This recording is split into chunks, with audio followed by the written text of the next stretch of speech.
E aí, pessoal, tudo certo? Hoje a gente vai mergulhar fundo em uma das quedas mais impressionantes e rápidas da história recente da nossa bolsa, o colapso da Ambipar. Vamos entender juntos como uma empresa que era, sabe, a queridinha do mercado, uma estrela do investimento sustentável, de repente virou pó. É isso mesmo que está na tela, 96% de queda. Em questão de pouquíssimas semanas, a Ambipar perdeu quase todo o seu valor de mercado. Uma destruição de capital que deixou todo mundo, assim, de queixo caído. Essa é a grande pergunta que a gente vai responder hoje.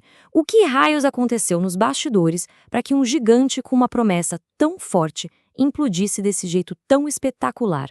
Fica aqui que a gente vai desvendar essa história passo a passo. Para a gente não se perder nessa história que tem vários detalhes, nós vamos seguir essa rota aqui, em 5 capítulos. No final, a gente vai ter uma visão bem clara de todas as peças desse quebra-cabeça. E ó, se esse tipo de análise mais a fundo te interessa, já aproveita e se inscreve aqui no canal Opa News BR para não perder os próximos vídeos. Bom, vamos começar pelo momento do baque. Aquele momento em que a crise deixou de ser só um boato no mercado e virou um fato, que abalou tudo. O dia D foi 21 de outubro de 2025. Nesse dia, a Ambipar tornou oficial o que o mercado já temia. Pediu recuperação judicial aqui no Brasil e o famoso Chapter 11, que é o equivalente lá nos Estados Unidos. A dívida, gente, era colossal, mais de 10,7 bilhões de reais. E para quem tinha as ações da empresa, o resultado foi simplesmente devastador. O investimento praticamente evaporou. Mas para a gente entender o tamanho desse tombo, a gente precisa voltar um pouquinho no tempo. Afinal de contas, quem era a Ambipar? Por que tantos investidores botaram tanta fé e tanto dinheiro nela? A empresa nasceu lá em 1995, mas o jogo virou de verdade em julho de 2020. Foi quando a Ambipar estreou na bolsa, no momento perfeito, surfando aquela onda gigante do investimento ESG. Com acesso a muito capital, a empresa começou uma expansão global super agressiva, comprando dezenas de concorrentes em mais de 40 países. No auge, o valor de mercado dela chegou a passar dos impressionantes 40 bilhões de reais. E a ideia do negócio no papel era muito atraente. Pensa bem, num mundo cada vez mais preocupado com sustentabilidade, a Ambipar tinha a solução perfeita. Ela ajudava grandes indústrias a lidar com seus resíduos de forma responsável. Era a tese de investimento que todo mundo queria comprar naquela época, né? Só que, por trás dessa fachada toda bonita de crescimento e propósito nobre, as rachaduras já estavam começando a aparecer. Bastava olhar com um pouquinho mais de atenção. Vários sinais de alerta começaram a piscar. Primeiro, a dívida para financiar tanta compra era gigantesca. E com os juros subindo no mundo todo, essa dívida se tornou uma verdadeira bomba relógio. Ferramentas de análise de risco, como as da Moody's, já mostravam um aumento brutal de 8 vezes no risco da empresa. Mas o sinal mais esquisito de todos vinha do comportamento das próprias ações dela. Pois é, enquanto a lógica financeira dizia que a empresa ia ter dificuldades, as ações da Ambipar, do nada, dispararam. A coisa foi tão bizarra que um gestor experiente no mercado chegou a classificar o movimento como o mais estranho dos últimos 20 anos. Simplesmente não fazia sentido. O que estava acontecendo? A resposta estava numa manobra de mercado. O próprio controlador da Ambipar começou a comprar ações da sua empresa em massa.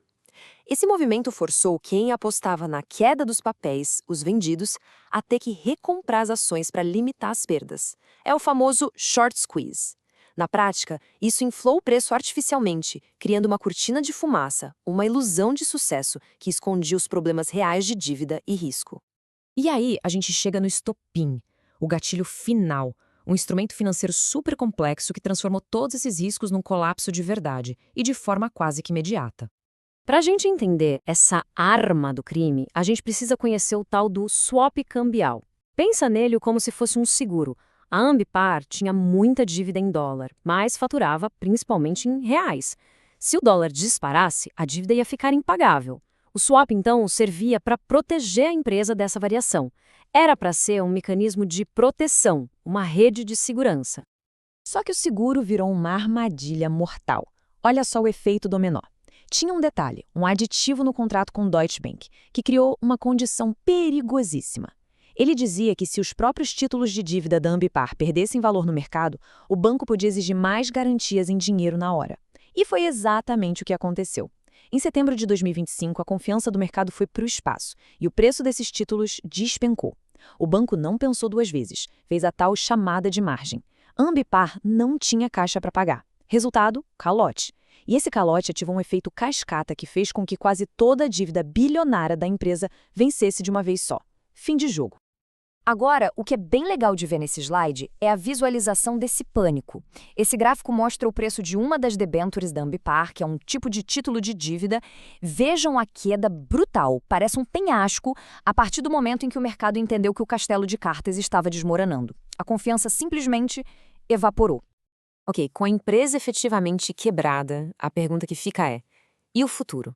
Existe um caminho para a sobrevivência? O que acontece daqui para frente? A estratégia de sobrevivência da Ambipar é usar duas leis diferentes ao mesmo tempo, a do Brasil e a dos Estados Unidos. As duas querem dar um fôlego para a empresa se reorganizar, mas a lei americana, o Chapter 11, é a peça-chave aqui. Por quê?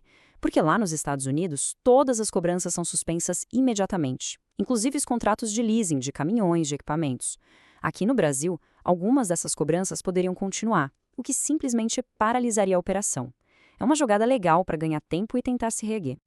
Isso tudo nos leva à reflexão final. O que realmente derrubou a Ambipar? Foi uma falha de governança com controles internos que não funcionaram? Ou foi pura ganância, aquela vontade de crescer a qualquer custo, ignorando todos os sinais de alerta?